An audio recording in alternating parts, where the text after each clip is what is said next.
Jalen Carter stood in front of the whiteboard. He wasn't allowed to touch the equation every student failed to solve. He cracked it in minutes.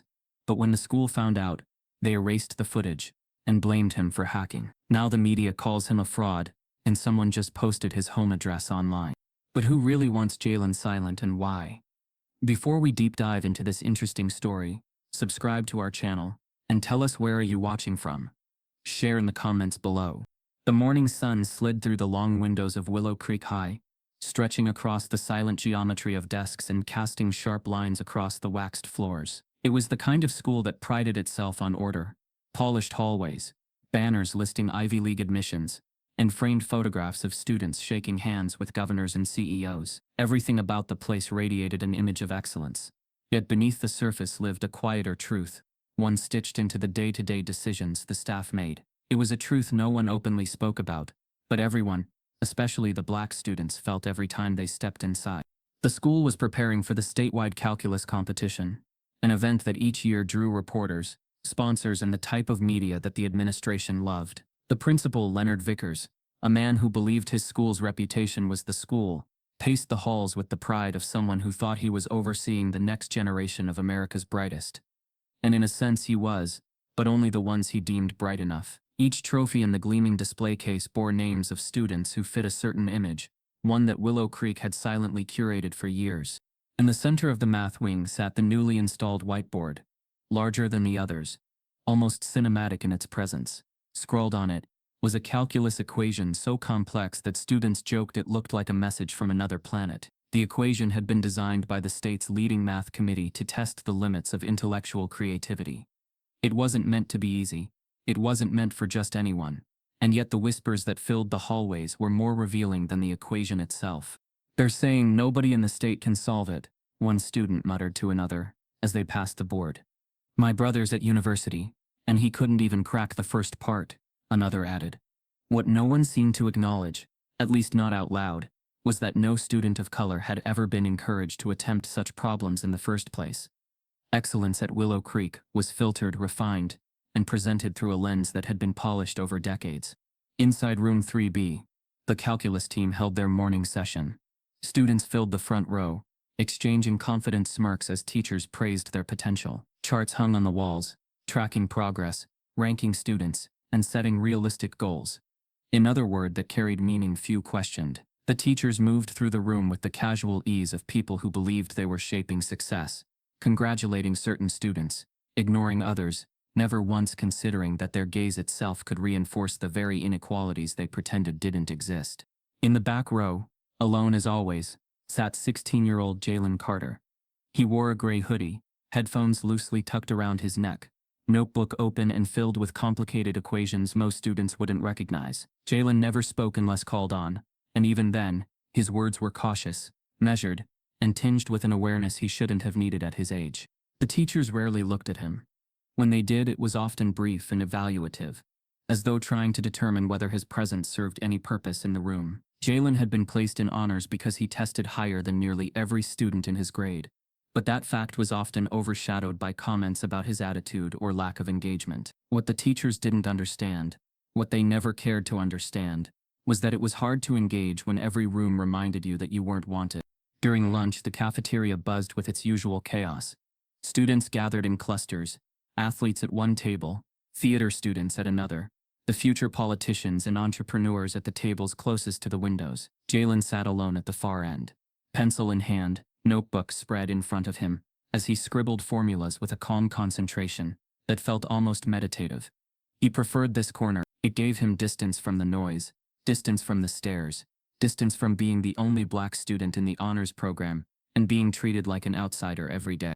He solved problems far beyond his coursework, problems he found online, problems hidden deep within university forums, problems that excited him, problems that challenged him. He didn't do it for recognition. He did it because numbers made sense when people didn't. But no one noticed. Not the teachers, who believed his silence reflected laziness. Not the students, who believed his solitude meant he lacked ambition. Not the administrators, who believed that giving him a seat in the honors program was already generous enough. No one noticed until the afternoon of the competition roster announcement. The hallway outside the main office crowded with students eager to see the finalized list posted on the bulletin board. Jalen didn't rush. He didn't shove his way to the front. He simply moved with steady steps like someone used to disappointment, but still holding on to a thin thread of hope. The list gleamed under the fluorescent lights, the paper perfectly aligned as though the principal himself had ensured its symmetry. The names followed an expected pattern. Students who had always been chosen. Students who had parents in the PTA. Students whose potential was never questioned. Jalen scanned the list once, then twice, then a third time. His name wasn't there. At first he thought he missed it. Then he thought maybe they had made a mistake. Then he thought maybe they had posted the wrong list. But as the reality settled in, something heavier pressed into his chest. His scores were among the highest. His practice exams ranked near perfect. There was no logical reason for his name to be missing, unless logic wasn't the deciding factor. Behind him, the whispered commentary began in small, sharp cuts. Of course he didn't make it. He barely talks in class. He's always got that hoodie on. Did he really think he had a chance? Jalen didn't respond. He simply folded his notebook against his chest and walked toward the end of the hallway, where no one else stood. The air felt thicker there, quiet enough to hear the blood pounding in his ears. What he didn't know, what he couldn't have known, was that while the students admired the list, inside the principal's office, Principal Vickers sat in front of his computer, staring at the screen, with a conflicted expression. His cursor hovered over a name, Jalen Carter. The file beside it displayed Jalen's academic record. Near perfect math scores, exceptional problem solving, quiet, controlled, no disciplinary marks, except for minor classroom notes. And yet Vickers shook his head slowly. He's not the right fit for our image, he whispered to himself, the words slipping out with a familiarity that suggested he'd said them before about other students who didn't match Willow Creek's carefully curated reputation. With a decisive click, he selected Jalen's name and removed it from the roster entirely. No announcement, no email, no explanation. He simply erased him. The action took less than 2 seconds, but its consequences would echo far longer.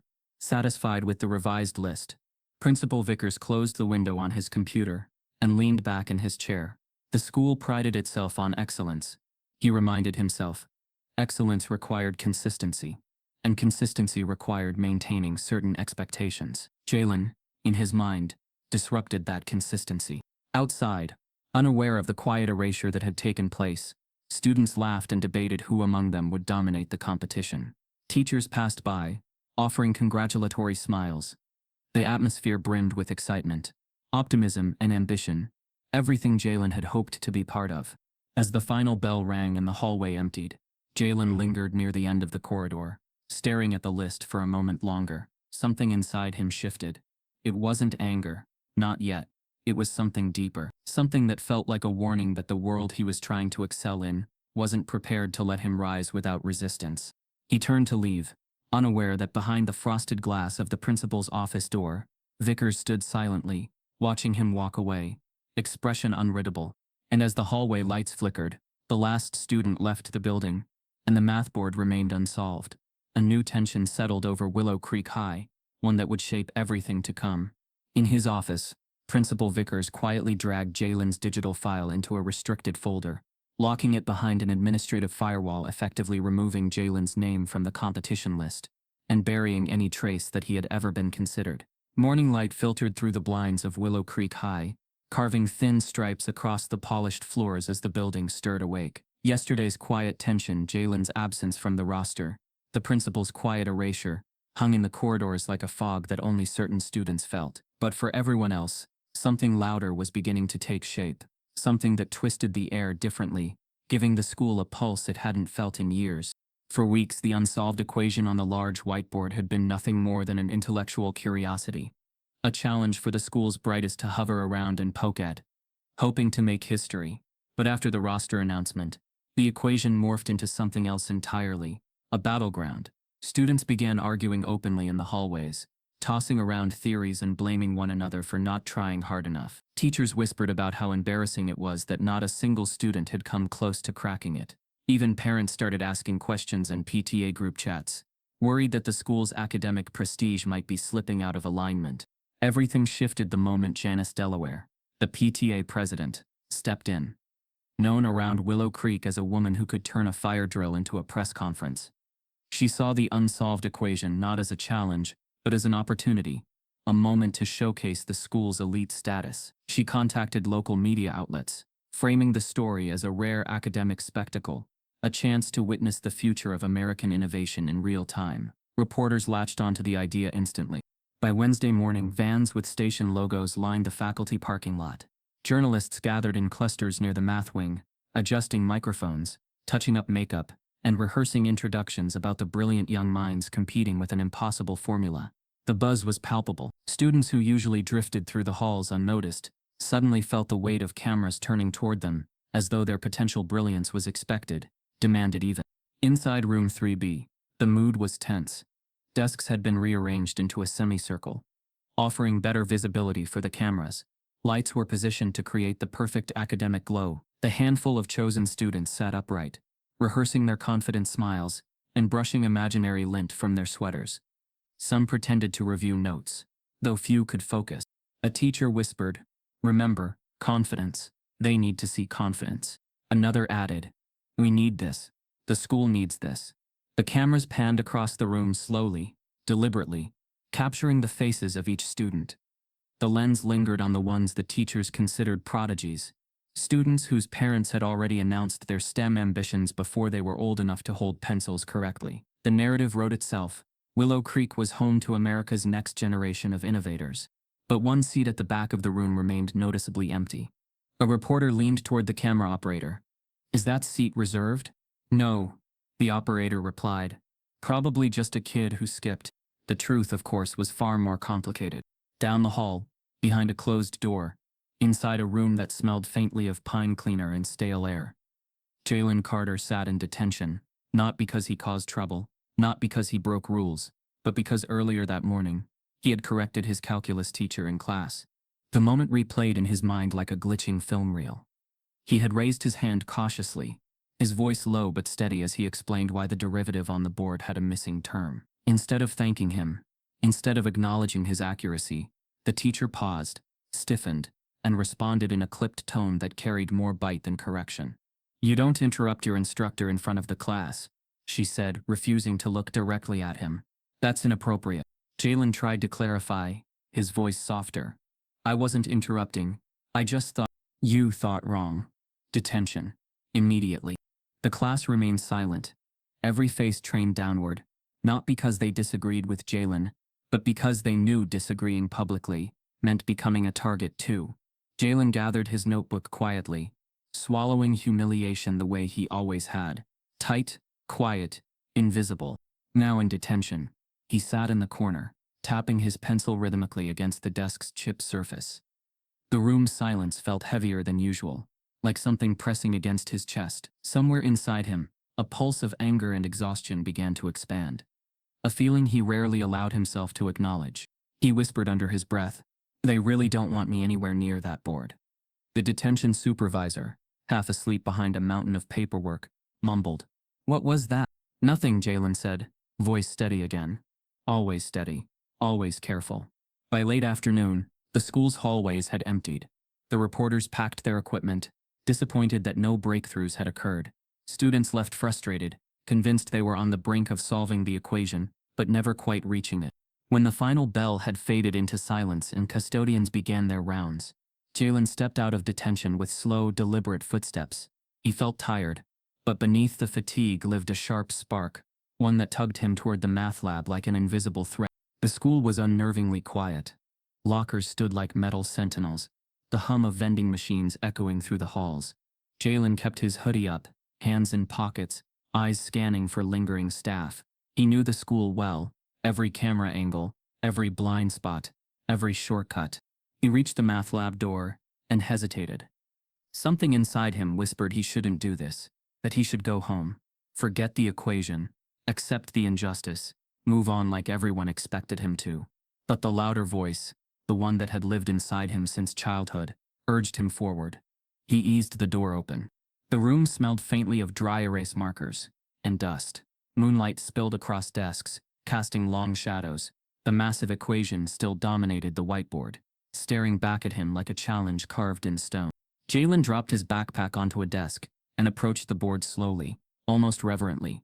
He pulled out his notebook, the same one filled with scribbles, theories, and half-solutions, and flipped to the pages where he had quietly pieced together the logic that teachers claimed was impossible.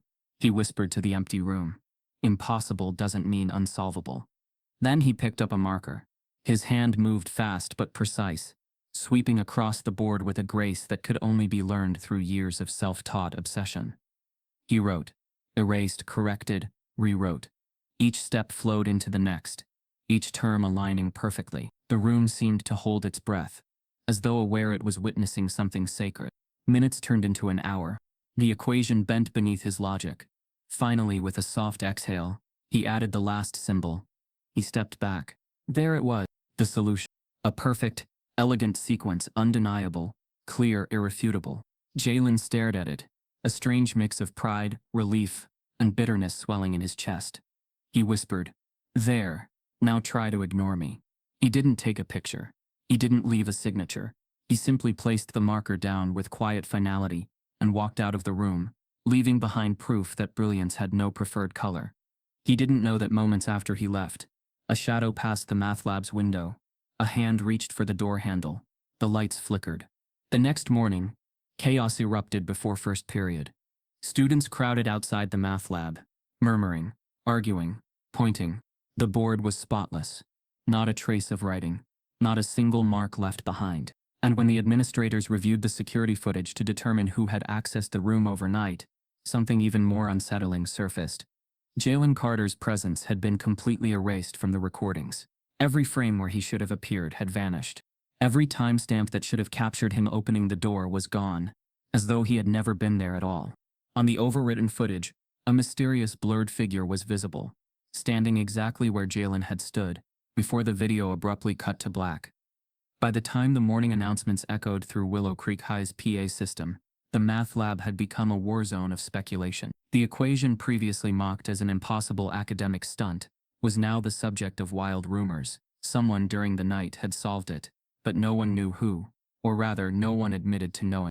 The students who passed by the whiteboard early that morning were the first to whisper. Even though the board had been wiped clean, faint smudges were visible, ghosts of symbols and numbers hastily erased. Someone had been there. Someone had figured it out. That knowledge sent a ripple through the academic halls, one that rapidly turned into a wave. By second period, a small group of elite students, Bryce Callahan, Eli Mercer, and Troy Griffin, were quietly claiming they had cracked it after hours of collaborative effort. All three were white, sons of lawyers and surgeons, regular fixtures in the academic spotlight. They were never seen in detention, never passed over for opportunities, and always received the benefit of the doubt. They claimed they'd stayed late, worked on the problem in the library, and scribbled the solution on the board as a gift to the school. But their timeline didn't hold. The library logs showed they'd checked out before 6. A custodian recalled seeing them leave with pizza boxes and Nerf guns, not notebooks. Still, the teachers latched onto the narrative quickly. Too quickly. Miss Abernathy, the lead calculus instructor, nodded as Bryce explained his discovery. Her smile tight but approving. She didn't ask for immediate proof. She didn't press them on inconsistencies. She simply said, "If this is true, it's a tremendous breakthrough. We'll need to verify everything, of course." Jalen, meanwhile, sat 2 rows behind the group during advanced math, jaw clenched, fists resting against the pages of his notebook. He didn't speak, didn't interrupt, didn't even raise an eyebrow. But he listened. He heard them argue in hushed tones when the teacher stepped out. He heard them debate which part of their solution they should replicate. When Miss Abernathy asked for a demonstration later that day, and most telling of all, he heard Bryce whisper, "We don't need the whole thing, just enough to make it look like we're close." During lunch, Jalen moved through the halls like a shadow, unnoticed and yet fully aware. He passed Bryce, Eli, and Troy huddled by the lockers, scribbling fake equations on scratch paper, pretending to be deep in discovery. One of them, Troy, noticed Jalen watching and smirked, then offered a mock salute. Jalen stopped. "You know you didn't solve it," he said, voice low but deliberate. Bryce chuckled. "You got proof I didn't." "I don't need proof," Jalen said. "I was there." Troy raised an eyebrow. "Funny, I don't see your name on the whiteboard." Eli added with a crooked grin, "Oh right, it disappeared. Like magic." Jalen didn't answer. He didn't need to. The silence between them said more than words could. He turned and walked away, their laughter following him like smoke. In class that afternoon, Miss Abernathy asked the boys to reproduce their solution. They stood together at the whiteboard, faces flushed, hands twitching. It quickly became clear they were bluffing. They couldn't align the steps. Their math crumbled under scrutiny. Their confidence cracked. And the room, once eager and curious, fell silent. Miss Abernathy frowned. This doesn't match what was on the board this morning. Bryce stammered. We simplified it. The original version was too complex. Jalen raised his hand. Not out of arrogance, but necessity. May I? He asked. She looked at him like a broken clock suddenly trying to tell time again. You're not even on the competition list. I still know calculus, he said calmly. A pause. Then a nod. Jalen walked to the board and, without notes, began reconstructing the original solution, the one he had written the night before in silence and solitude. Every step flowed naturally, no hesitation, no gaps, just mathematics, elegant and exact. As he neared the conclusion, gasps echoed in the room. Miss Abernathy stepped forward, examining his work as though it were a confession. Where did you see this? She asked. I didn't see it, Jalen replied. I solved it. She blinked. But that's not possible. You weren't even. I was there. Her voice lowered to a cautionary tone. Jalen, academic dishonesty is a serious accusation. He didn't flinch. So is erasing someone's work. That silenced her. The room held its breath. After class, Jalen followed her to her office. He didn't want congratulations. He wanted answers. But as he stepped inside, her demeanor shifted. You shouldn't push this, she said quietly, almost sympathetically. I'm not pushing anything, he replied. I solved the equation. You don't have any evidence. I didn't know I needed proof of my own mind. She stepped closer, her eyes narrowing. This school protects its reputation. Don't jeopardize your future over ego. He stared at her, searching for even a flicker of shame. You erased it, he said. I didn't erase anything, she said coldly. But maybe someone realized it didn't belong there. The words landed like a slap. Not loud, not violent, but devastating in its intent. That night, Jalen walked home under a sky bruised with clouds.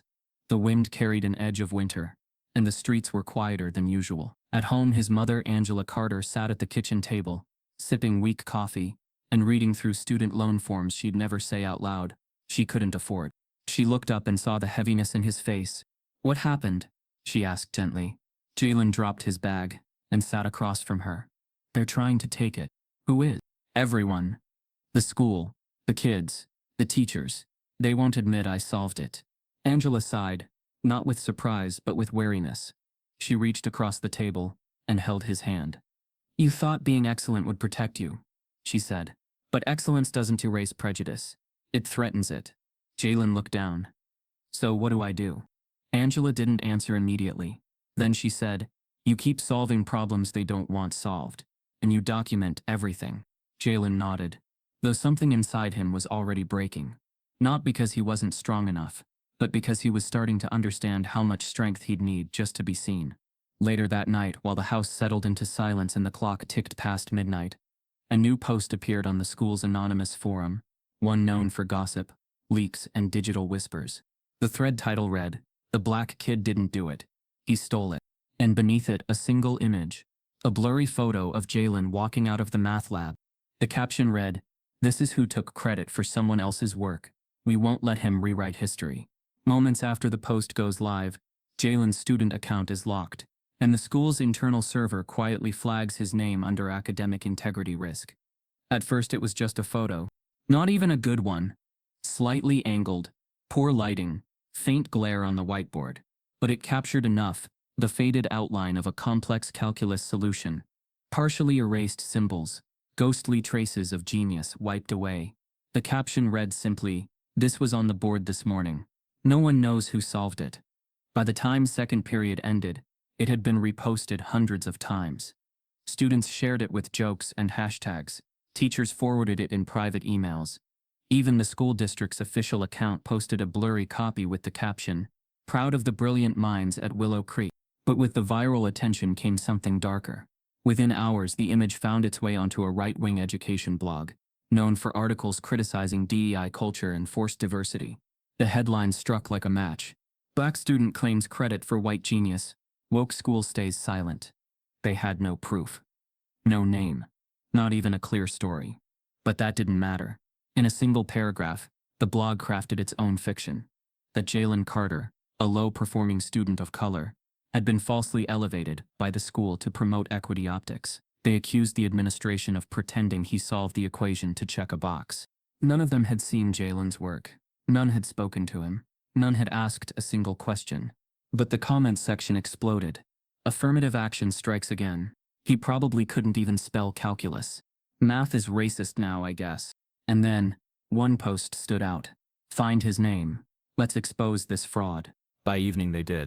It didn't take long for online trolls to comb through Willow Creek's tagged posts, student directories, and local news clippings. A video from a year-old science fair, featuring Jalen presenting a homemade quantum model, resurfaced. Someone screenshotted his name. Another pulled a grainy image from the school's newsletter. In less than 4 hours, Jalen's name was attached to a lie being fed to thousands. His Instagram was spammed. Racial slurs filled his DMs. Dozens of fake accounts began tagging him in posts that called him a thief, a liar, a quota filler. The word plagiarist trended alongside his name in local circles. At school, the air changed. The usual quiet curiosity that followed Jalen morphed into something colder, harsher. Students walked past him like he didn't exist. Some glanced, then whispered. Others stared outright. Even the ones who had once asked him for help now avoided his table at lunch. In class, teachers barely looked his way. Miss Abernathy no longer asked for his input. Mr. Reed, who once praised his logic in physics, didn't acknowledge him at all when he aced a pop quiz. He turned in assignments, but no grades came back. His attendance was perfect, but the system suddenly marked him unverified. Angela noticed the change first. "They're isolating you," she said quietly, as she wiped her hands in the kitchen after dinner. Piece by piece. Jalen didn't argue. He simply nodded. "But what do I do?" he asked. "Say nothing? Let them lie?" Angela stared at him for a long moment. Then she said something he hadn't expected. "No," she said. "Let them lie. But you tell the truth louder." That night, Jalen set up his old GoPro camera and positioned it over the whiteboard in his room. He pulled out his notebook and began writing, slowly, deliberately, step by step, the same equation he had solved at school. He didn't speak. He didn't gesture. He just let the numbers speak for him. The time-lapse video was clean, elegant, unedited. It compressed 3 hours of work into 2 minutes. No voiceover, no music, just proof. He posted it at midnight with a single caption. "I didn't steal it. I wrote it." By morning, the video had over 40,000 views. By noon, and then the calls started. First from a local news station asking for an interview. Then a podcast host requesting an appearance. Then an email from a well-known STEM influencer who called him a prodigy we need to protect. But just as quickly as the video gained momentum, it vanished. Without warning, without flags, without violations, YouTube removed it. The error message was vague. Content unavailable. Violates platform integrity. Jalen refreshed the page, logged out, logged back in. Nothing. The video was gone. In its place, a flurry of new messages popped up in his inbox. "Why'd you delete it? Guilty much? Guess you realized you faked it after all. Nice try, quota kid." And then, the final blow. At exactly 8:07 a.m., just as Jalen was walking into homeroom, his phone buzzed. An email from the school administration lit up his screen. Subject: suspension notification. The body was cold, formal, and cruel in its simplicity. Effective immediately, Jalen Carter is suspended for a minimum of 5 school days pending an investigation into academic dishonesty and code of conduct violations related to the mathematics department. During this period, he is prohibited from entering school property or attending school-sponsored events. He stared at the screen, unable to move. Miss Abernathy stood at the front of the class, marker in hand. She didn't look at him, but she nodded slightly toward the door, as if she'd known this was coming. Jalen turned, eyes burning, fists clenched so tightly, his nails dug crescents into his palms. As he walked out, no one stopped him. No one defended him. No one asked a single question. Except one. From across the hall, a voice whispered low behind him. "Why would they suspend you, if you really solved it?" Jalen didn't respond. But deep down, the question echoed louder than the lies. That afternoon, as Jalen sat at home, his school-issued laptop blinked to life on its own, and a single message appeared on the screen. They're deleting more than your video. They're erasing everything. Suspension felt less like punishment, and more like exile. Jalen spent most of the following day in silence, confined within the four walls of his home, while a digital storm continued to swirl just outside reach.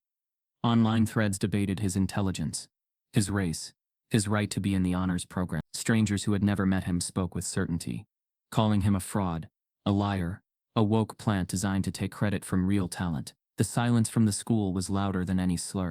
Angela did her best to hold the weight off his shoulders, but Jalen could read the exhaustion in her movements. Bills remained unopened on the counter. The fridge hummed emptily, and the school, without directly saying it, had already placed him in the category of trouble. By the third day of suspension, Angela managed to arrange for Jalen to serve limited on-campus hours, doing cleanup in the tech wing to avoid a complete academic absence. It was technically voluntary work. He wouldn't receive credit or acknowledgement, but it would keep him from being counted as truant. The school didn't welcome him back. They tolerated him. He was assigned to the computer lab under the supervision of Mr. Talbot, a retired science teacher with a glass eye and a fading memory. Talbot gave vague instructions before vanishing into a side office, leaving Jalen alone to organize dusty equipment and wipe smudges off keyboards that hadn't been touched in months. The hum of computers filled the air. Rows of monitors blinked to life under his hand. The fluorescent lights above buzzed, unblinking, as though even they were watching. He moved slowly between the rows, pausing at each machine, booting them, wiping them down, logging out stray student accounts. It was mindless work, which was probably the point. Keep him invisible. Keep him quiet. But then, on the seventh machine, something unexpected happened. He tapped the mouse to wake the screen. A desktop came alive, already logged in. Not a student account. A faculty one. His eyes narrowed. The background was a default Windows blue, cluttered with files. A Word document sat open. At first glance it looked like a blank email, but it wasn't. Jalen leaned closer. The subject line read, "For WD, regarding Jalen Carter, internal notes, draft." His breath slowed. He scrolled down. It was written by Miss Abernath, the same teacher who refused to acknowledge his solution, who allowed false credit to thrive, who watched him walk out in silence, and what she had written chilled him. "I've tried to be patient, but this student is a diversity experiment gone wrong. Every time we try to lift these kids up, it backfires. Jalen isn't exceptional. He's disruptive, he's manipulative, and if we allow this to continue, we risk undermining the credibility of our entire program. Black kids don't belong in elite STEM programs if they can't handle the pressure. This isn't racism. This is reality." Jalen's stomach turned. He read it again, then again. His eyes burned, not from strain, but from the weight of it. The confirmation that everything he'd felt was more than paranoia. It was real. Written, typed in cold clarity by the very person entrusted to guide him. She never sent it. It sat in the drafts folder like a loaded weapon, waiting to be used. Jalen's hands shook as he reached into his pocket and pulled out his phone. He snapped a photo of the screen, then another, and another. He opened his email tab and began to attach the image to a draft. He had to forward this to himself, save it somewhere safe, prove the truth before it vanished again. The cursor blinked. Attachment loading. Almost done. Then, the screen went black. The hum of the computer cut instantly. Jalen froze. The silence was deafening. He tapped the keyboard. Nothing. Moved the mouse. Nothing. "Come on," he whispered. He checked the power cord. Still plugged in. Then he heard it. The soft shuffle of footsteps behind him. He turned, heart in his throat. Mr. Talbot stood in the doorway, eyebrows raised lazily. "Everything all right?" Jalen nodded too quickly. "Yeah, just rebooting." Computer froze. Talbot didn't ask questions, just mumbled something about coffee, and wandered off. Jalen turned back to the monitor. Still black. Still dead. He backed away slowly, leaving the machine as it was. The email was gone. He didn't know if it saved. He didn't know if the photo uploaded. He didn't know anything, except that the screen had gone dark the moment he tried to send the truth. That night, Jalen sat on the edge of his bed, scrolling through his phone in desperate search of a sign. But the image hadn't saved. The email hadn't sent. His draft folder was empty. No evidence. Angela stepped in, towel around her shoulders from a late shower. She saw his face and didn't need to ask. "You saw something," she said softly. Jalen nodded. He didn't explain. Angela sat beside him and gently placed a hand over his. "Whatever it was, they'll try to bury it," she whispered. "You have to decide how far you're willing to go." Jalen stared at the floor. "I'm already in this." Angela didn't speak again. She just squeezed his hand and left the room. The silence returned, but it didn't last. At 9:42 p.m., Angela's phone buzzed in the kitchen. Then Jalen's. Then the television lit up with a breaking news banner across the bottom of the screen. School district launches investigation into student cybercrime. A shaky video clip played in the background. Footage of Jalen walking through the tech lab, time-stamped from earlier that day. The news anchor's voice spoke clearly. Officials at Willow Creek High have confirmed that a suspended student allegedly accessed confidential teacher records earlier today. The district has begun an internal investigation into possible hacking and breach of privacy protocols. Sources say law enforcement may be consulted. Angela turned slowly toward Jalen. He didn't blink, didn't move, didn't breathe. The email wasn't gone. Someone had seen it. But instead of justice, they'd flipped the narrative. He wasn't the victim. They were painting him as the threat. As Angela grabs her phone to call the district, a notification pops up on Jalen's screen. Administrative access revoked. Your student credentials have been permanently disabled. The meeting was scheduled for 6:30 p.m., but by 6:10 the boardroom was already full. Shoulder to shoulder, breathing heavy with whispers and judgment. The air buzzed not with curiosity but condemnation. A long oak table stood in the center, framed by leather chairs too large for their function. The panel of school board members, 6 white administrators and 1 visibly disengaged token minority rep, sat in a tight row like jurors at a public execution. Their faces were stiff, impassive, already shaped by decision. Cameras lined the back wall. Local reporters leaned in, scribbling headlines before the meeting even began. They weren't there for truth. They were there for spectacle. Angela Carter sat beside her son at the far end of the room. Her hands rested in her lap, clenched tight enough to turn her knuckles white. Her posture was straight, but every line in her face betrayed fatigue, rage, heartbreak. Jalen sat in silence. No words, no fidgeting, just stillness, controlled and deliberate. He wore a pressed black hoodie, the same one from the day he solved the equation. His shoulders didn't slump. His eyes didn't drop. But beneath the surface, something inside him twisted, a deep internal quake that no one in the room could feel, or cared to feel. Principal Vickers opened the proceedings with the authority of a man who believed he was preserving order. He adjusted his tie, tapped the microphone, and began reading a pre-written statement, each word flat and rehearsed. This board has convened to address serious violations committed by student Jalen Carter. These include unauthorized access to faculty systems, improper use of school technology, and conduct unbecoming of a representative of Willow Creek High. He paused, letting the weight of the phrase "conduct unbecoming" echo like a final verdict. Angela leaned forward. "Where's the proof?" Her voice was calm but carried the sharp edge of someone who'd buried her trust months ago. Vickers didn't answer directly. Instead, he gestured to Ms. Abernathy, who offered a sanitized explanation that conveniently omitted the draft email, the erasure of the whiteboard footage, and every moment where the system had failed Jalen. She used phrases like data concerns, ethical violations, and learning environment disruption. At no point did she use the words racism, bias, or false accusations. No evidence was presented, not a printout, not a screenshot, just assumptions wrapped in academic language. Jalen still didn't speak. He wasn't allowed to. The board had declared the hearing non-interactive. His voice, like his solution, was deemed too disruptive.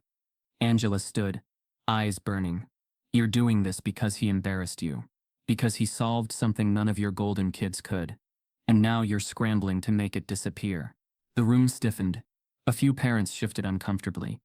Others rolled their eyes. The front row, mostly PTA regulars, sat in smug stillness, unmoved. Vickers adjusted his mic again. "Mrs. Carter, if you cannot remain civil, I am civil," she snapped. "But I won't stay silent while you destroy my son's future." A murmur rippled through the audience. Phones lifted. A few recorded. Angela turned to the room. "Every single one of you watched them steal his credit, delete his work, paint him as a hacker, and not one of you asked for proof. Why? Because he's black? Because you didn't expect him to be brilliant? A smattering of parents scoffed. One whispered loudly, "This isn't about race." Angela whirled toward the voice. "It's always about race when a black kid is punished for being exceptional."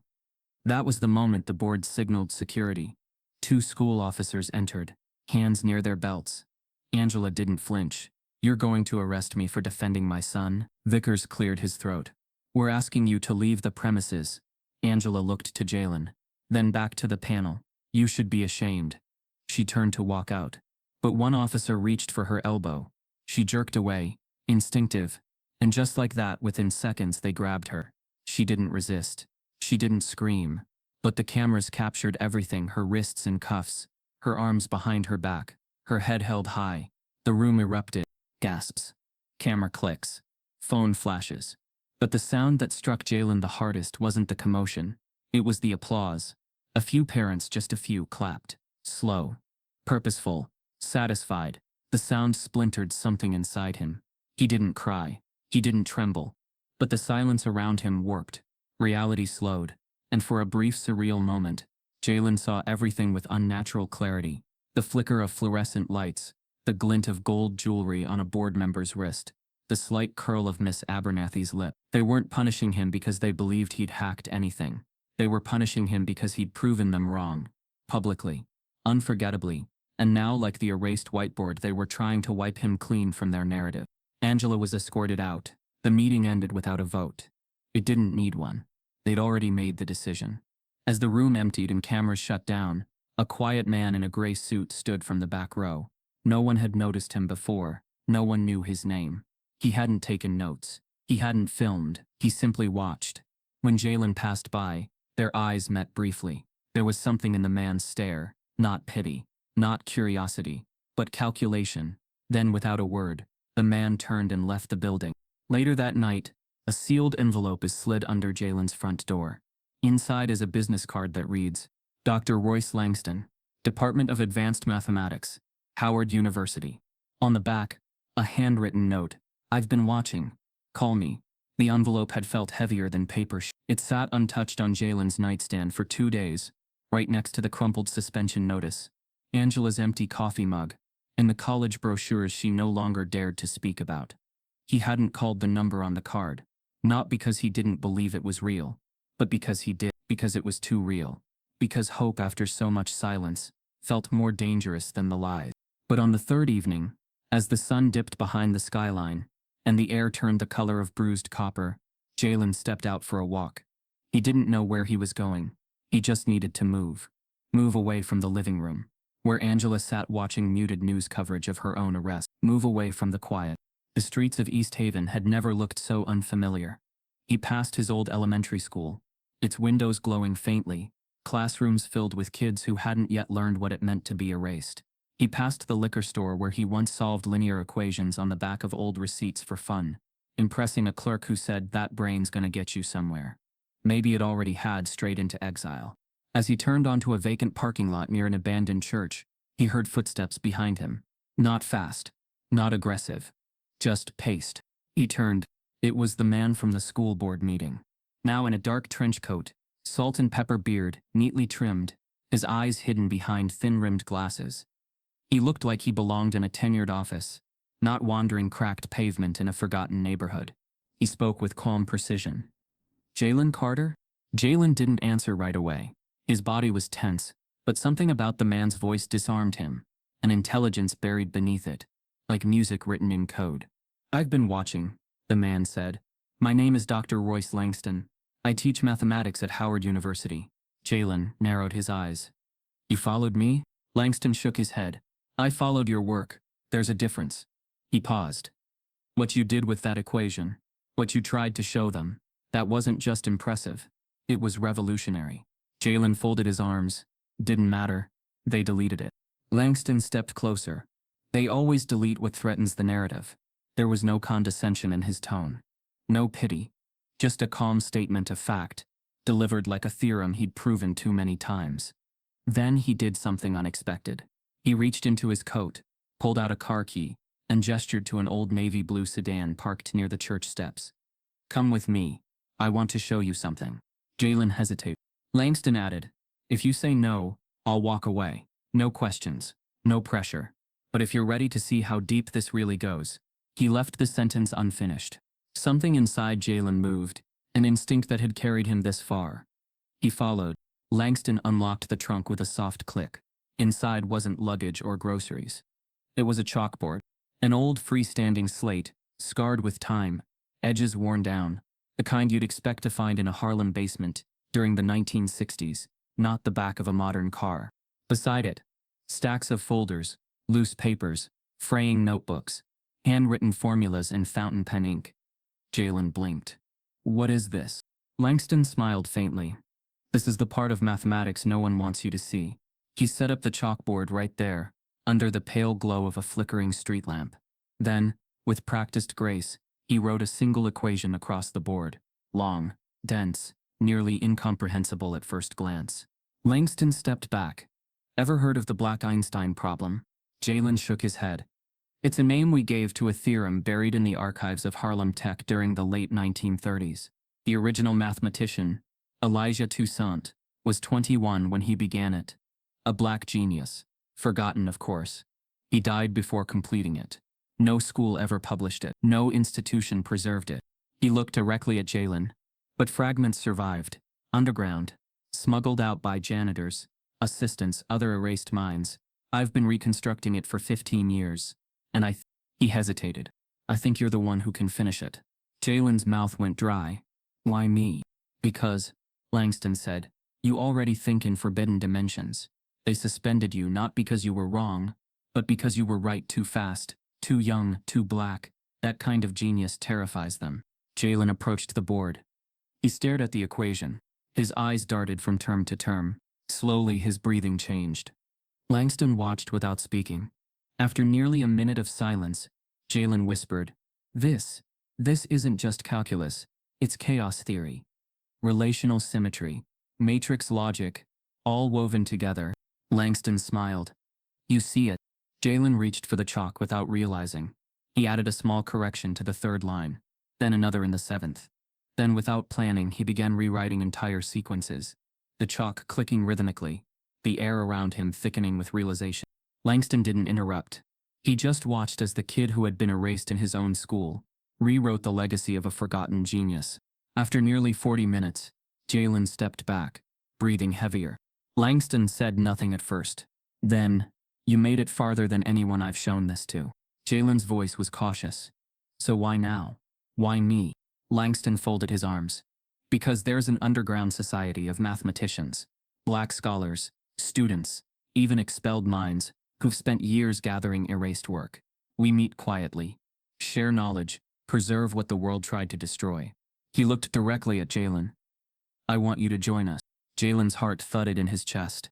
But you need to know, Langston added, voice now lower, more serious. If you continue with this, if you finish this equation, people will try to stop you. Universities, corporations, even government agencies. There's power in these numbers, real-world consequences. Some don't want you to know what you're capable of. Jalen blinked, still stunned. So this is more than math. Langston nodded. Much more. The wind picked up, rustling the papers in the trunk. The chalkboard trembled slightly, but the numbers remained. Solid. Unshaken. Jalen looked down at his hands, covered in chalk dust, smudged with proof. For the first time in weeks, he didn't feel erased. He felt dangerous. As Langston closed the trunk, his phone buzzed. He checked the screen, his face tightening. Without showing it to Jalen, he said, They know you touched the equation. We need to move. Tonight. The night Dr. Langston said they had to move. He wasn't being dramatic. Within the hour, Jalen found himself in the back seat of Langston's car. The chalkboard disassembled and tucked into the trunk alongside decades of scribbled history. They didn't take highways. They didn't stay under streetlights. Langston drove with calculated randomness, switching routes, taking back alleys and side roads as though expecting eyes to be everywhere. Jalen didn't ask questions. His silence wasn't fear. It was focus. He replayed the fragments of the equation over and over in his head. Every number burned behind his eyelids, like scripture. Whatever they were heading toward, he knew this. It wasn't just about a math problem anymore. It was about something buried, hidden, stolen. They arrived just after midnight, pulling into the back entrance of what looked like a condemned library on the outskirts of town. The front windows were boarded. The signage was missing half its letters, but inside the darkness pulsed with something electric. Langston knocked 3 times on a steel door behind the loading dock. No words, just rhythm. Then the door creaked open from the inside. Jalen stepped into a room that felt like a portal. Flickering fluorescent lights revealed mismatched furniture, dry erase boards full of dense equations, battered textbooks, and servers humming from hacked power lines. There were people already inside, young, old, male, female, black faces across every shade and generation, all deep in work. Some sat at desks, others stood around projections. One woman was scrawling on a clear sheet suspended from the ceiling, muttering theories under her breath. Another man sat with headphones on, mumbling probabilities and patterns that matched jazz rhythm. Langston gestured toward the center. "Welcome to the lair." Jalen looked around, overwhelmed. "What is this place?" Langston responded softly. "It's where America's erased geniuses go when there's no other place to think." He began introducing them one by one. Mia, expelled from MIT for unauthorized research. She could calculate fourth-dimensional object shadows by touch. Jabari, a high school dropout who'd once built a self-learning AI using only library Wi-Fi and discarded tablets. Professor Lorraine Kess, fired from a prestigious university after publishing a paper on racialized algorithms in law enforcement prediction models. Now, she curated banned papers from black scholars across centuries. Each had a story, each had a scar, and each had found sanctuary here. Jalen was the youngest among them, but that didn't matter. The moment he pulled out Langston's chalkboard and began refining the equation from memory, the room grew still. He worked in silence, mind in motion, arms sweeping across the board, like a conductor leading an invisible orchestra. As he reached the 10th line, Mia let out a soft gasp. Langston nodded. "Told you." That night, they showed him everything.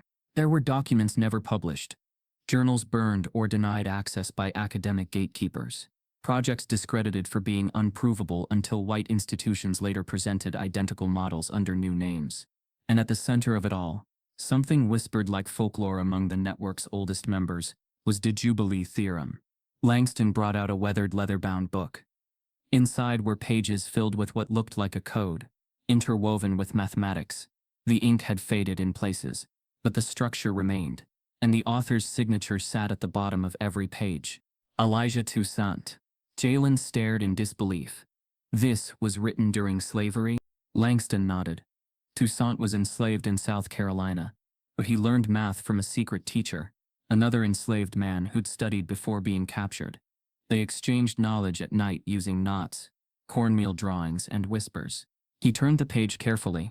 Toussaint devised what we now believe was an early attempt at predictive liberation math, a model built to analyze the collapse of oppressive systems. He called it Jubilee, but before he could finish, he disappeared. The records say he was sold. We believe he was silent. Jalen felt the air shift.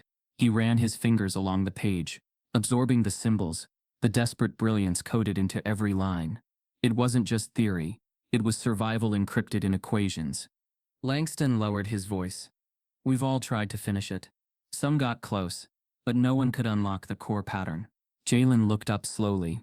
"Why do you think I can?" Langston didn't smile. His voice remained steady. "Because you solved the equation they erased, and because this equation is connected." That revelation shook Jalen more than anything else had. He spent days buried in work. They met in different locations every night. Abandoned rec centers, shuttered churches, old libraries, all wired into the layer's digital network. The world didn't know this secret society existed, but its heartbeat pulsed louder with every line Jalen completed. His mind thrived, and for the first time since the school board meeting, he felt fully alive. But progress wasn't without pressure. One night, as he worked through a segment of the Jubilee Theorem's matrix code, Mia pulled him aside. "Be careful," she said, voice low. "With what?" "With how visible you're becoming. You're lighting up their sensors. The algorithms watch and search patterns, equation structures, even device frequencies. You finish that thing too publicly, and some will come knocking." Jalen nodded, but inside a storm brewed, because part of him didn't want to stay hidden anymore. Part of him wanted to burn the whole facade down, But the resistance wasn't just external. It was internal too. Not everyone in the layer believed he should be the one to complete the work. A few whispered that he was too young. Others feared his digital trail had already attracted heat. Some simply resented that he'd arrived and was suddenly reshaping problems they'd been studying for years. He heard it in their passive questions. How are you sure about that step? Did Langston review your logic? You're moving fast. You ever considered slowing down? It wasn't just doubt. It was fear, wrapped in community. Langston noticed. One evening as they packed up from a library basement, he pulled Jalen aside. Some of them won't support you until you've done the thing they couldn't. Jalen looked away. I didn't come here to be anyone's enemy. Langston's voice grew colder. But if you finish Jubilee, you won't just change math. You'll expose every lie this system ever told us about who's allowed to be brilliant. Jalen said nothing.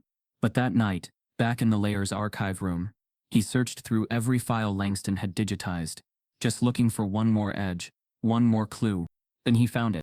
A scanned copy of a research paper, dated 2 years ago, published through a small academic journal affiliated with a conservative university. Title: An exploratory derivation of nonlinear predictive chaos theory in interdependent systems. Byline: M. Abernathy. Jalen's breath caught in his throat. He clicked the attachment. The equations inside were his, nearly identical to the first solution he'd written on the whiteboard at Willow Creek, the one they erased. Copied. Published. Credited to the very teacher who called him a diversity experiment gone wrong. As he scrolls to the final page, he finds a redacted section locked behind a password. Langston walks in just as Jalen clicks it. Langston freezes. His voice drops. Where did you find that? The lock screen pulsed with a warning. Restricted content. A ban password required. Langston's voice behind Jalen cut through the hum of the servers. Where did you find that? Jalen turned, finger frozen, just above the enter key. It was in the layer's archive. A copy of a published paper. It's Abernathy's. But it's my math. Langston's jaw tightened. He moved toward the screen, scanning the header. That file wasn't supposed to be in here. I must have pulled it from a batch we seized during a university leak last year. It got flagged, but no one read it fully, until now. Jalen leaned in. She stole it. My equation. Changed just enough to hide it. She got it published. Langston nodded slowly. They've done worse. And they'll do it again. The moment crackled with betrayal, but also clarity. This wasn't just about denial anymore. It was theft. Theft of legacy. Theft of labor. Theft of black intellect hidden beneath bureaucracy and institutional rot. It was time to take something back. That night, Langston gave Jalen access to a back channel, an encrypted portal used by underground scholars to submit work anonymously to real academic competitions. The portal was called the Ivory Engine, a ghost network that had helped black students publish under aliases for years, bypassing bias-heavy gatekeeping systems. And one opportunity was closing in 2 days. The National Apex STEM Scholars Initiative, one of the most prestigious scholarships in the country. It offered full tuition, research grants, mentorships, and national exposure. Langston hesitated when offering it. It's dangerous. If they trace it to you, they'll bury you deeper. But Jalen didn't flinch. If they already stole my name, I might as well win with what's left. He uploaded his full derivation of the Jubilee theorem's partially solved structure, along with encrypted timestamps, raw equation metadata, and his most recent sequence proving his completion of the segment no one else had ever reached. He submitted under the alias, the golden variable. 3 weeks passed. He heard nothing.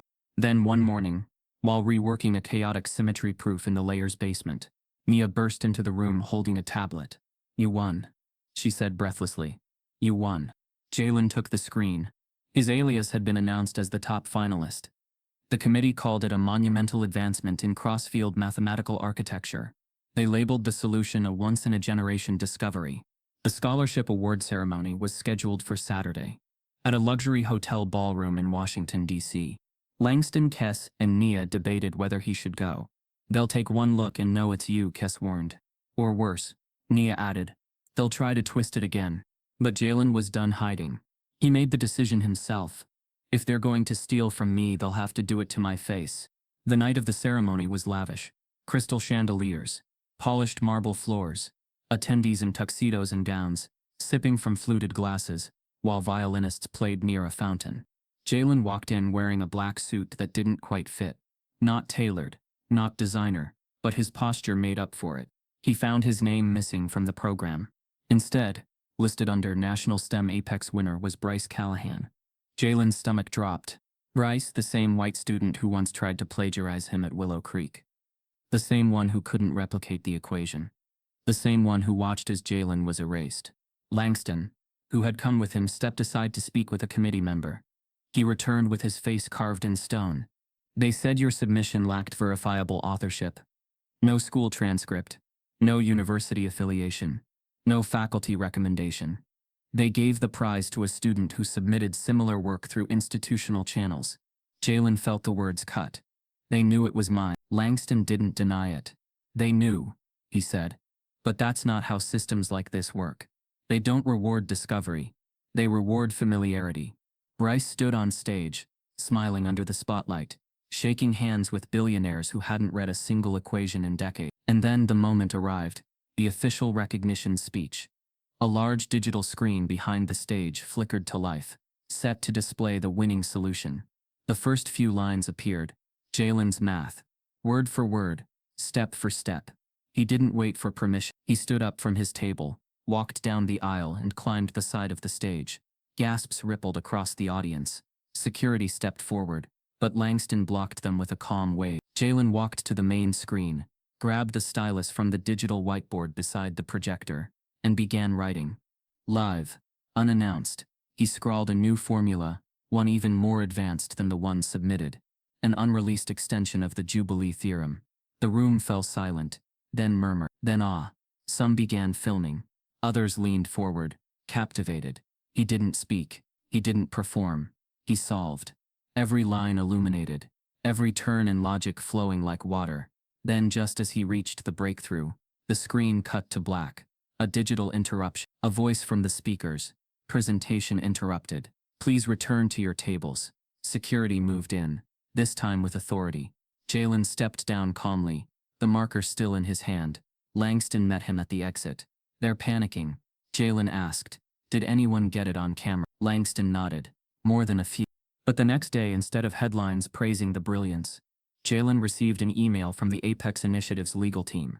Subject, legal notification of defamation and unauthorized interruption. The language was sterile, but threatening. The Scholarship Foundation accused him of impersonation, of fraud, of attempting to defame a fellow finalist. They threatened to escalate the matter legally.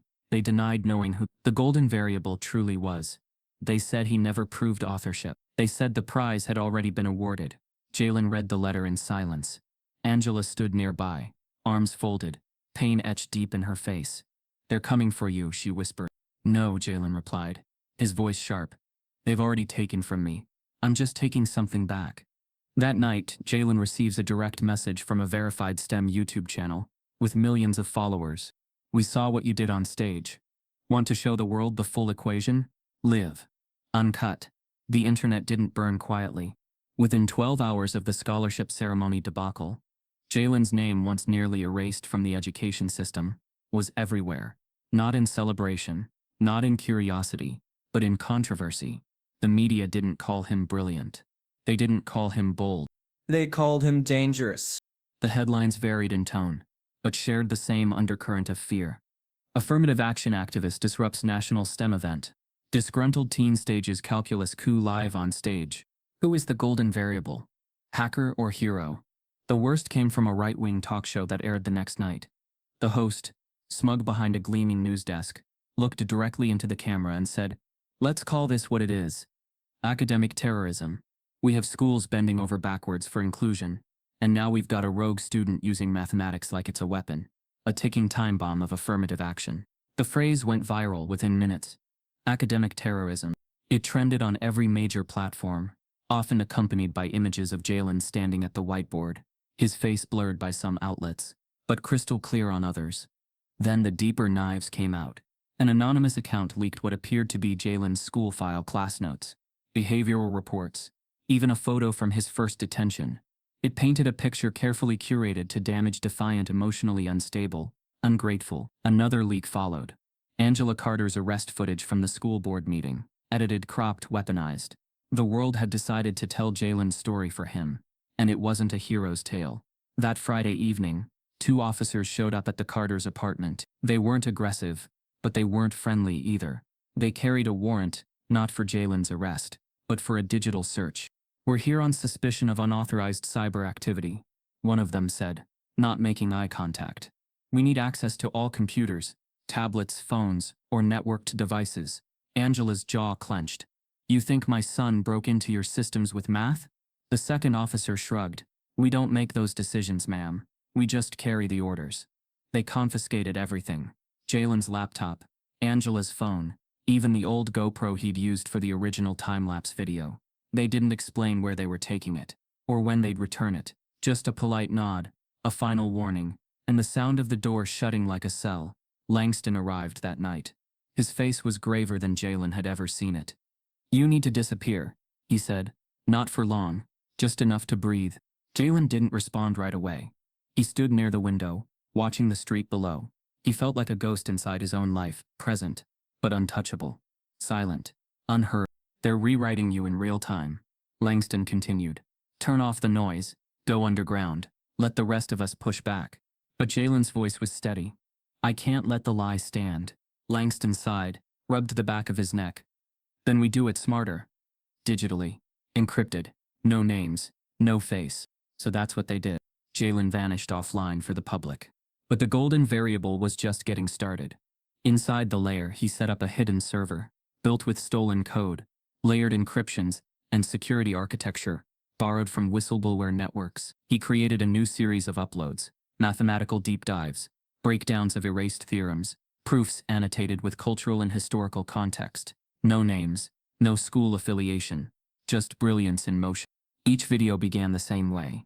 "They erased the board, so I built a new one." His subscriber count exploded in the shadowed corners of the internet. Students in disenfranchised schools began sharing his videos in underground forums. Disillusioned professors circulated his work in quiet academic groups. Even international STEM communities began asking, "Who is the golden variable?" And still, Jalen refused to show his face. He let the math speak. He let the truth echo louder than any headline. One video in particular, a breakdown of the Jubilee theorem's systemic suppression, struck harder than any before. It showed how the original equation had been written in code by Toussaint, how pieces of it had been disassembled and rediscovered by white scholars decades later, and how the education system had been actively erasing black genius since before emancipation. The video was a masterpiece, and it didn't stay hidden. 3 days after the upload, Jalen received a ping on the secure server, an unusual traffic alert. One of his videos had breached a federal firewall, specifically from inside the Department of Education. At first he thought it was a mistake.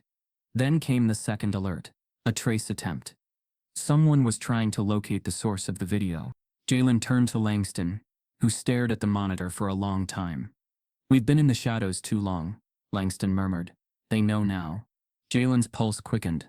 "What does this mean?" Langston's reply was soft, but sharp. "It means you're not just a threat to a school anymore. You're a threat to the story they've told about genius for 100 years. That night, news broke across encrypted feeds and whistleblower blogs. Dude launches federal probe into educational hacking. Unnamed entity targeting STEM system structure. They didn't name him. But Jalen didn't need to see his name to feel the walls closing. Angela knocked gently on his door, worry creasing her face. "This is getting bigger than all of us, baby." Jalen looked up from the chalkboard, covered edge to edge in formulas. Then maybe it was always supposed to be. He wasn't just rewriting math. He was rewriting the script that said black boys don't belong at the board unless they're cleaning it. He wouldn't be quiet again. The next morning, the golden variable receives a coded invitation from an anonymous academic account. "If you really want to finish Jubilee, come present it in person. We'll make sure the world sees it. But we can't protect you after that." The knock on the door wasn't angry. It wasn't loud. It was methodical. 3 taps. A pause. Then 2 more, like someone rehearsed the rhythm on the drive over. Angela Carter looked through the peephole and froze. 2 men in charcoal suits. Clean-shaven. Identical posture. The one on the left flashed a badge before she even asked. The gold seal caught the afternoon sun like a blade. "Angela Carter?" the taller agent asked. She nodded, arms instinctively folding across her chest. We're with the Federal Bureau of Investigation. We need to speak with you and your son. Angela didn't move. Is he in trouble? We're not here to arrest anyone, but we need answers fast. Their tone wasn't hostile, but it wasn't neutral either. It was the voice of people trained to act like they were asking when they were really telling. Jalen sat at the kitchen table when they entered, still scribbling math across a sheet of printer paper. He looked up slowly, and without being told, he already knew what this was.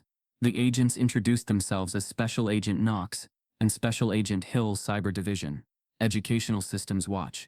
Angela motioned for them to sit, but the agents remained standing. Mr. Carter, Knox began. We're conducting a federal inquiry into recent digital intrusions targeting academic institutions and government agencies. Several incidents trace back to uploads affiliated with an alias, the Golden Variable. Jalen leaned back in his chair, fingers still lightly holding the pencil. So I'm a hacker now. Hill's expression didn't change. We've been made aware that encrypted mathematical content from your alias broke through our own internal firewalls. That kind of breach raises flags. Angela stepped between them. It's math. It's numbers. My son didn't plant a bomb. Hill turned to her, voice eerily calm. Ma'am, in certain cases, code is the bomb.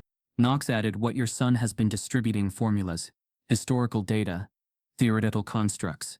Those things have implications. Social, economic, political. Angela's face hardened. Are you saying solving equations is a threat to national security now? Knox didn't blink.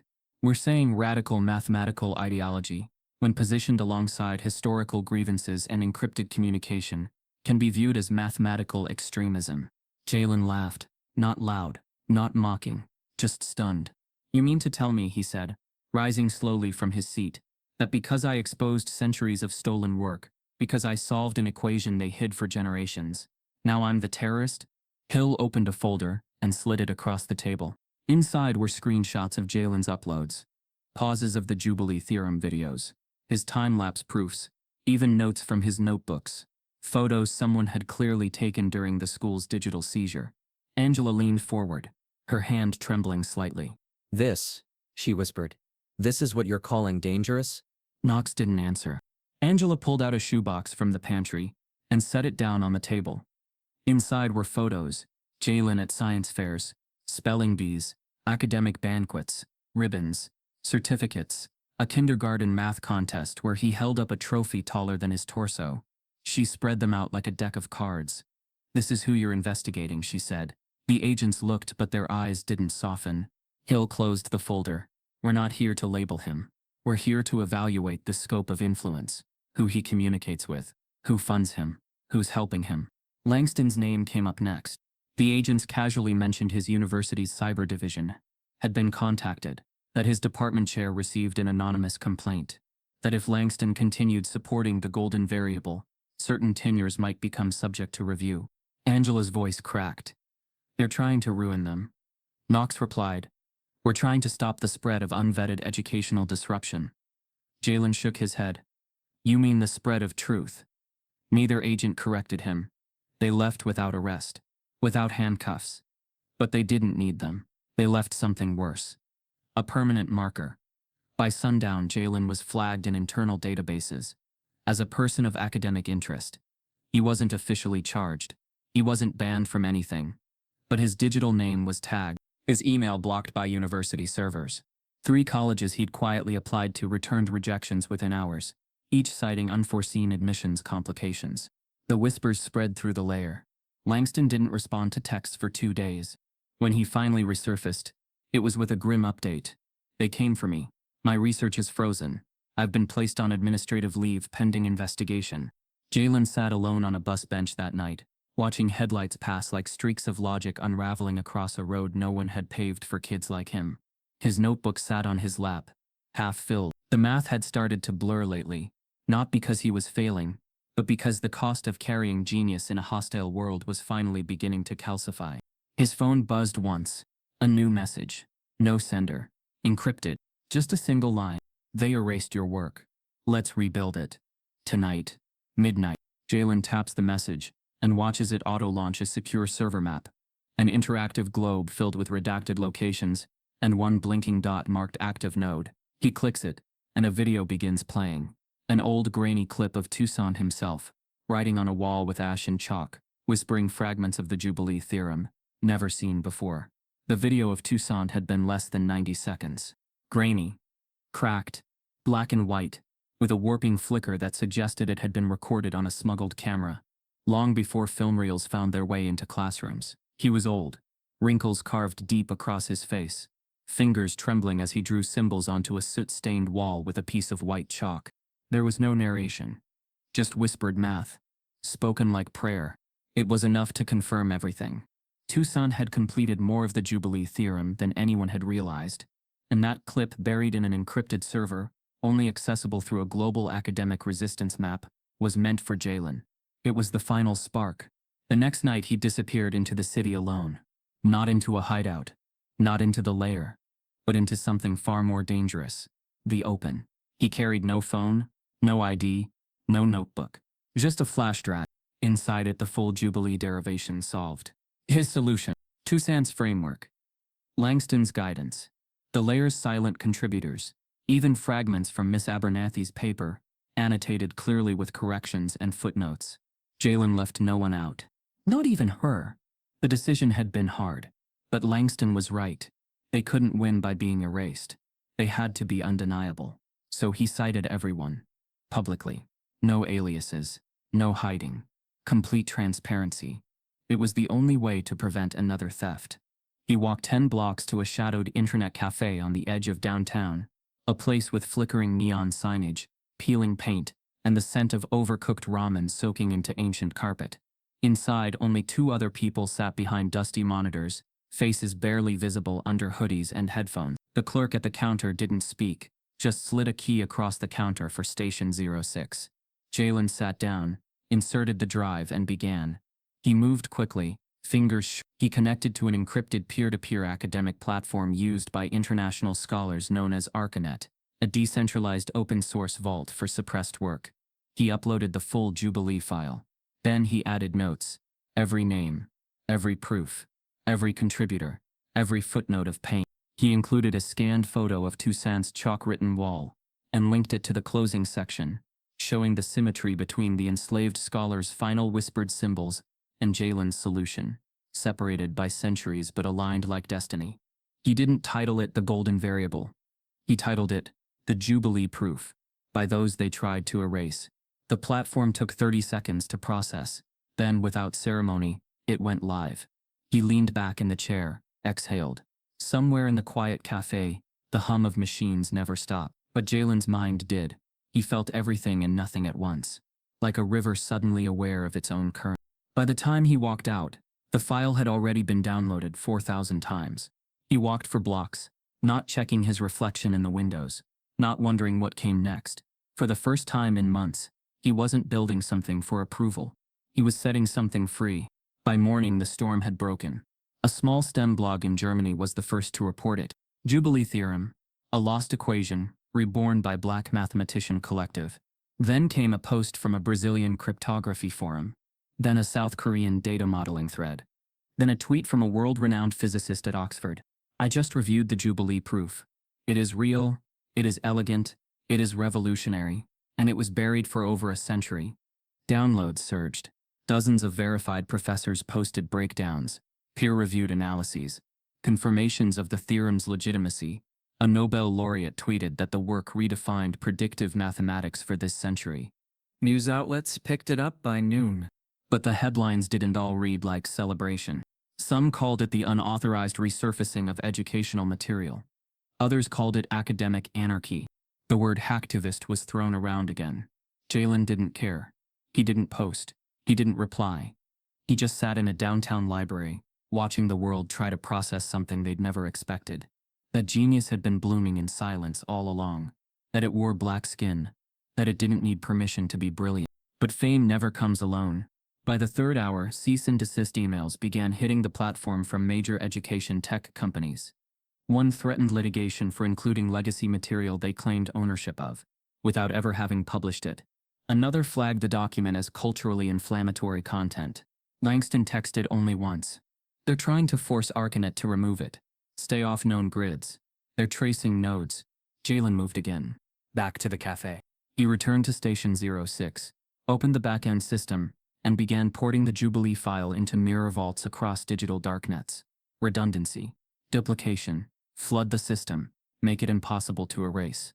He worked for 30 more minutes, and just as he hit confirm on the final mirrored upload, the cafe's power cut out. Every monitor died in perfect silence. The overhead lights snapped black, a beat of complete stillness. Then a distant sound, tires on pavement. Jalen stood up slowly, heart accelerating but his body calm. From the front window he saw them. Unmarked black vans.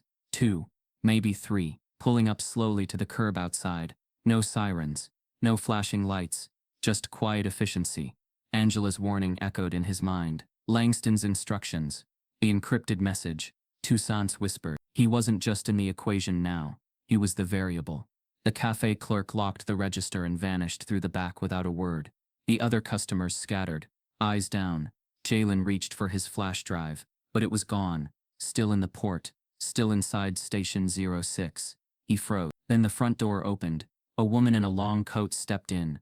No badge, no ID, looked directly at Jalen and said, "If you want to survive tonight, come with me. Now." The woman in the long coat didn't look like an agent, and she didn't move like one either.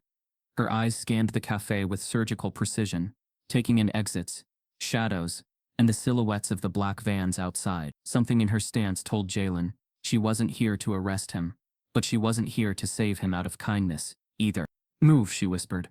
Jalen hesitated, only a second before following her toward the back exit.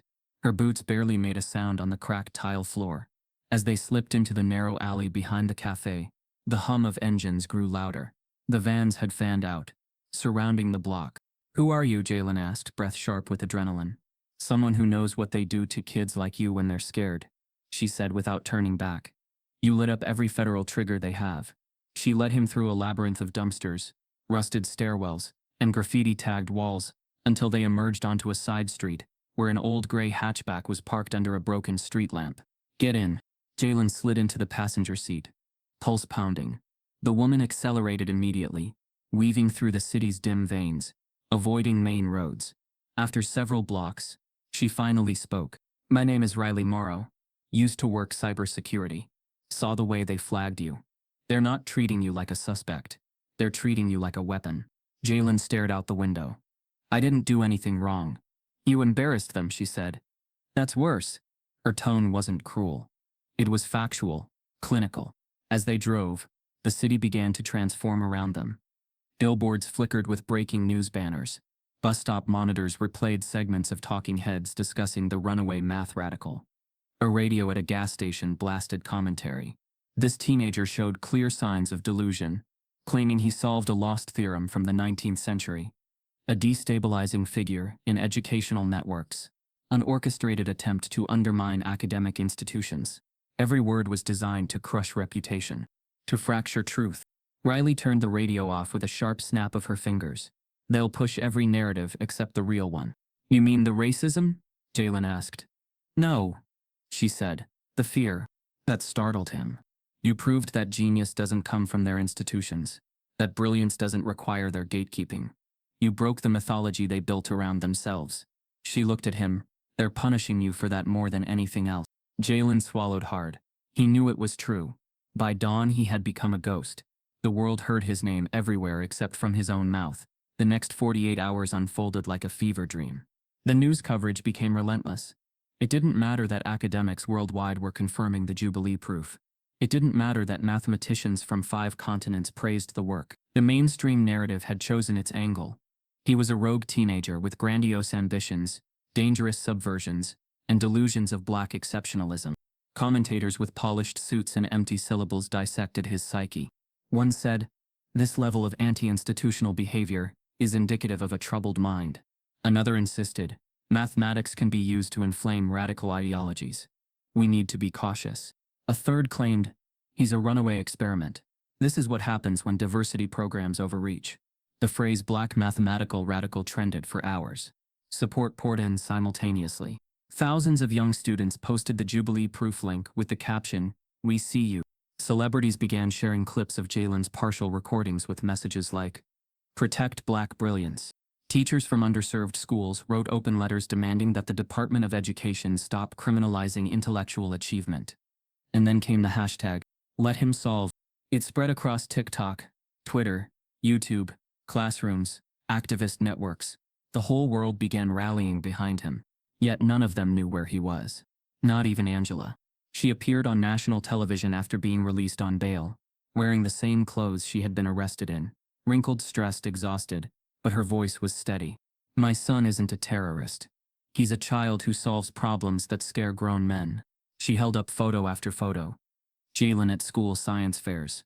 Jalen teaching younger kids at summer camp. Jalen reading math books too heavy for his arms. The interviewer asked, "Do you believe he's in danger?" Angela's voice cracked.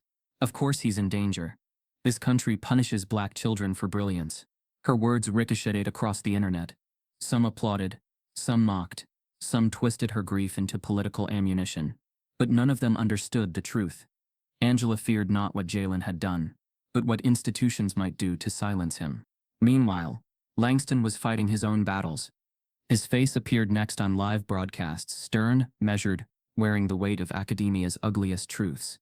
I have internal emails, he said, showing that the STEM grant system has intentionally sidelined black scholars' work for decades. They selectively publish, they strategically delay, they lose manuscripts. It's systematic theft in the name of prestige. The news anchor's eyes widened. Are you saying the system is rigged? Langston nodded. Rigged. And monetized. He leaked the documents. Every single one. Screenshots. Forwarded threads. Redacted memos. All proving targeted suppression of black researchers. Fellow professors called it career suicide. University officials threatened his tenure. A legal team issued a cease and desist letter within hours, but Langston remained unbreakable. If they want to take my job, let them, he declared. They can't take what I've already taught. Still, one thing remained true. Jalen was missing. The FBI insisted they were searching for a suspect, believed to be involved in academic destabilization. They issued a soft warrant, a locate and interview, not yet an arrest, claiming they only wanted to understand the scope of his involvement. But surveillance footage revealed something terrifying. Plainclothed federal officers had been seen searching alleys, checking buses, studying security feeds, reviewing public transport logs. They weren't looking to interview him. They were hunting him. And Jalen knew it. He stayed with Riley for 3 days, moving between abandoned buildings and safe houses. She taught him how to use ghost routers, wipe digital footprints, and scramble pings across multiple countries. He lived in shadows, alert, restless, eyes burned with sleepless calculations. The more he hid, the louder the world spoke his name. And the equation? It spread like wildfire. Schools began adding the Jubilee proof to their curriculum, without permission. Independent educators held workshops. Mathematicians dissected its layers in real time on live streams. Software engineers built simulation models around it. Even activists used portions of the theorem to explain systemic inequality through data. The work they tried to bury became a global phenomenon. The more they hunted him, the more the world celebrated him. The White House press secretary was asked about the runaway mathematician in a formal briefing. She sidestepped the question, but the tremor in her voice was unmistakable. Everyone wanted Jalen. Some to praise him, some to study him, some to silence him. On the 4th night in hiding, Jalen sat alone on an old mattress in Riley's safe house, staring at his hands. They were trembling, not from fear but from exhaustion. He didn't know what part of his life was his anymore. Everywhere felt temporary. Everything felt borrowed. A knock sounded on the metal door. Riley opened it. A man in a gray coat entered. Stern European accent, eyes sharp with calculation. He looked directly at Jalen. You do not know me, he said, but my institution knows of your work. Riley stepped forward protectively. Who are you? He handed her a sealed envelope. Inside was a formal letter embossed with a silver crest. University of Zurich, Institute of Advanced Theoretical Mathematics. He turned back to Jalen. We are prepared to offer you asylum, housing, funding, academic protection. You may continue your work without interference. You will be safe. Jalen blinked. But, the man added, sliding his hands into his coat pockets, there is one condition. The room fell silent. Jalen's stomach tightened. What condition? He asked. The man's expression didn't shift. You must never publish any work under your real name again. Before Jalen can respond, Riley's burner laptop pings, dozens of alerts flashing red. She reads the screen, face draining of color. Jalen, she whispers. They found us. The moment Riley said the words "they found us," everything collapsed into motion. Within minutes, Jalen and Riley vanished again. This time across borders, a coded flight itinerary, forged documents, a chartered boat, through thick mist. He didn't know the names of the cities he passed through. They were blurry footnotes in a chapter about survival. By the end of the week, Jalen was in a small apartment above a bookshop in Amsterdam. The walls smelled like aged paper and roasted coffee. It was the first time in months he slept more than 2 hours. The first time no one recognized his face on the street. The offer from Zurich still sat in his inbox unanswered. The words echoed, "You must never publish under your real name again." He couldn't shake it. He'd built something historic, and the world wanted it, just not from him. Still, the work kept spreading. Langston, reinstated under enormous public pressure, began giving talks online about the math that could have been lost. Angela, now somewhat of a reluctant public figure, appeared in an award show tribute for overlooked black scholars, her voice trembling but unwavering as she said, "They called my son a threat because he proved them wrong," and then an invitation, encrypted verified, not from an activist group, not from Arcanet, but from the world of polished institutions that once ignored him. Harvard. It wasn't just them. MIT, Princeton, Cambridge, the École Normale Supérieure. They were all co-signers on the message. They wanted a private session, not recorded, not public, a round table of elite mathematicians to verify the Jubilee proof.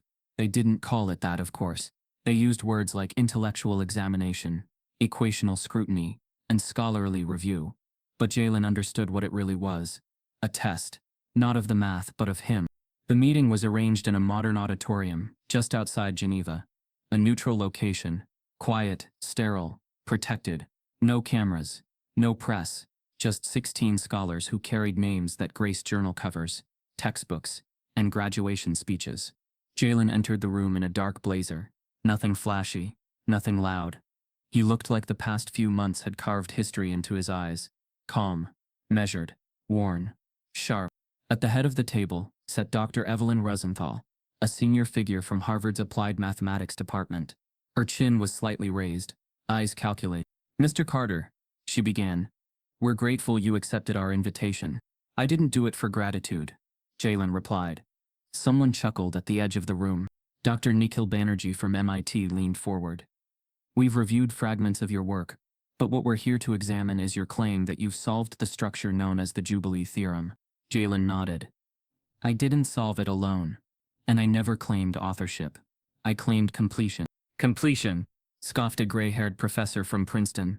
"That's a strong word." Another voice cut in. Dr. Leah Fine, a young but brutal analyst from Cambridge. "And your credentials, Mr. Carter? Where did you study?" Jalen stared at her, mostly in public libraries, and underground. The temperature dropped, but he didn't flinch. The questioning continued for over an hour. They threw equations at him, real and theoretical, rebuttals, hypotheticals, edge cases, traps. They spoke to him in the language of precision, trying to shake him not with volume, but with complexity. He held his ground. Every question answered, every proof defended, until finally, they presented what they believed was their checkmate. A problem dubbed the recursive variable collapse paradox, a model of chaos that even AI simulators had failed to balance. Dr. Rosenthal looked almost smug. "We'd like you to walk us through how you'd begin solving this." Jalen stepped forward slowly, picked up a marker. He didn't ask for silence, but silence came. In 5 minutes he dissected the paradox, flipped its logic, rewrote the core algorithm, and stabilized the collapse into a series of mirrored variable intervals no one had ever theorized. When he placed the marker down, the room was so still you could hear the marker click against the whiteboard tray. Dr. Banerjee's jaw dropped, but he said nothing.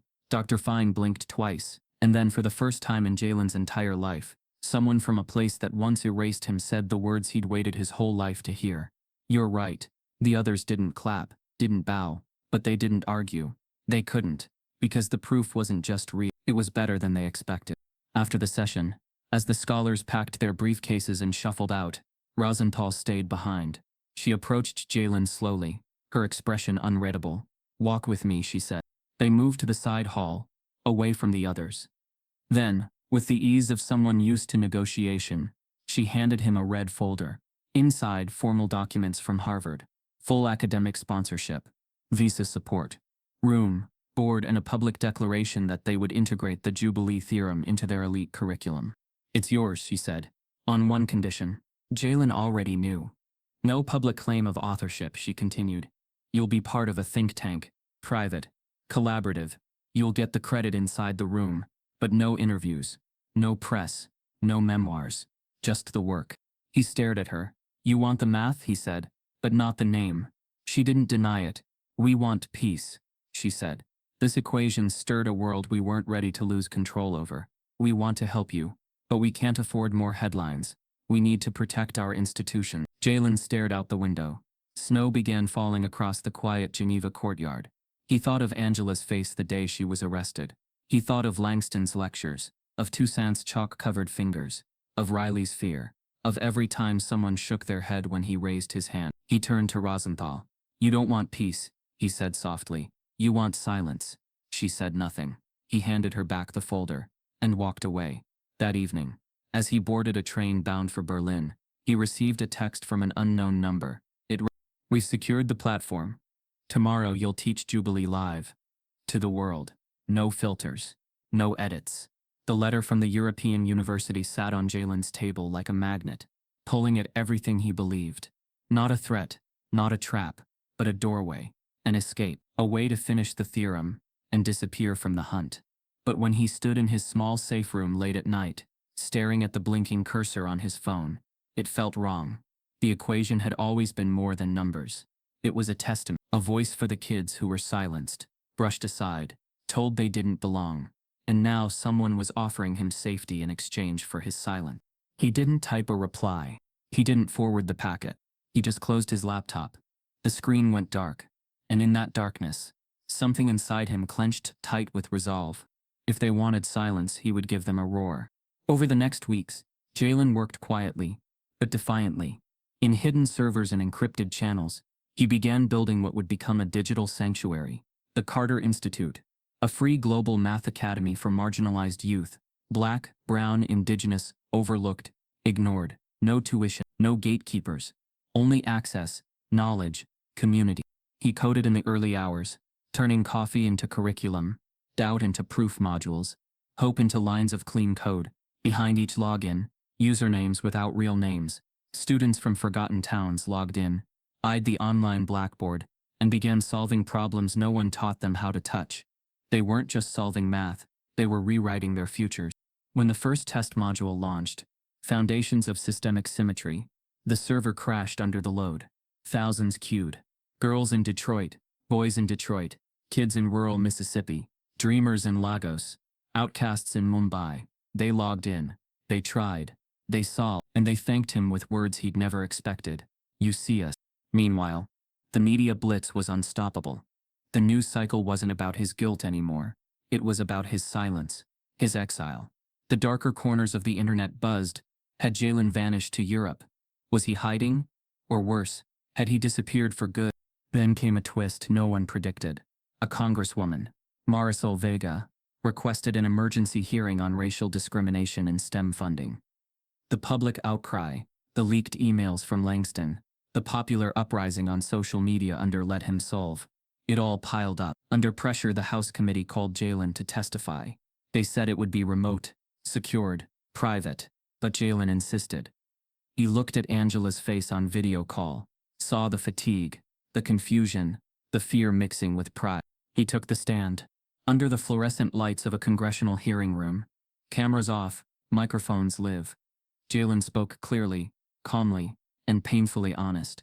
He described how a teenage black boy solved an equation the world said no one could touch, how his solution was erased, his name removed, his work stolen, how the academic gatekeepers stripped him of credentials, denied his scholarship, and painted him as a hacker, how the system had always been built to exclude brilliance that didn't wear white skin. He didn't cry. He didn't tremble. He just spoke. "And today," he said quietly, "I'm not here for vengeance. I'm here so this never happens again to anyone." The room was silent for a long beat. Then committee members from both parties nodded. The oldest senator cleared his throat and said, "We will draft legislation to investigate your claims. We will open hearings into academic discrimination, and we will fund institutions like yours, not to silence them, but to protect them." Jalen exhaled. At the same time, his former school, Willow Creek High, was hit with a federal lawsuit. Families of students of color filed claims. Civil rights organizations joined the suit. Public donors pulled funding. Accreditation boards launched reviews. News stories uncovered years of skewed demographics, discriminatory dismissals, and silent erasures. Weeks later, Willow Creek's doors locked for the last time. The trophy shelf, once crowded with gold and bronze plates, stood empty. The hallways were deserted. The unsolvable whiteboard. It remained, coated with dust, no equations, no names, just memory. When Jalen finally returned, not as fugitive genius, but as founder and teacher, he walked through the front gates under crisp sunlight. The building felt colder than he remembered. The walls whispered resistance. But outside in the courtyard, students gathered, real students this time. Black, brown, white, mixed, all with hungry eyes and notebooks in hand. They wore black t-shirts printed with bold white letters. "I am the golden variable." Jalen paused, chest tightening. Some of them looked at him with reverence, some with defiance, some with tears. None were ashamed. All were alive. He stepped into room 3B, the same math lab where he'd been erased, and looked around. Empty desks. The same flickering fluorescent lights. That whiteboard still hung, blank and waiting. He walked up, chalk in hand. A hush fell over the students. He began to write, not an equation, a promise. "This academy belongs to you." Because this time, they couldn't erase him. They couldn't erase them.